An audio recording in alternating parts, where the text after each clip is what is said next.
মাগুরায় প্রতিবেশী ছুরিকাঘাতের জেরে চিকিৎসাধীন আরও একজনের মৃত্যু হয়েছে। এ নিয়ে এ ঘটনায় দুজন নিহত হয়েছেন। এই ঈদে জামা জুতো অ্যাক্সেসরিজের ডিসকাউন্ট। রোববার রাতে সদর উপজেলার আলুকদিয়া গ্রামে ছুরিকাঘাতের ঘটনা ঘটে।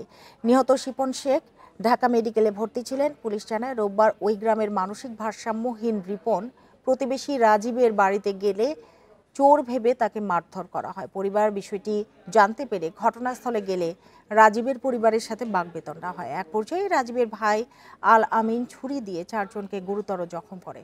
হাসপাতালে নেয়ার পর মারা যান হাসান শেখ। ঢাকা মেডিকেলে চিকিৎসাধীন দুজনের অবস্থাও আশঙ্কাজনক বলে জানিয়েছেন স্বজনরা। তারা এখনো পর্যন্ত আমাদের থানায় নিয়মিত মামলা রুজু করেনি, কিন্তু আমরা আসামি গ্রেপ্তারের জন্য অভিযান পরিচালনা করতেছি। আমরা নিশ্চয়ই দ্রুততম সময়ের ভিতর আসামি গ্রেপ্তার করতে সক্ষম হব।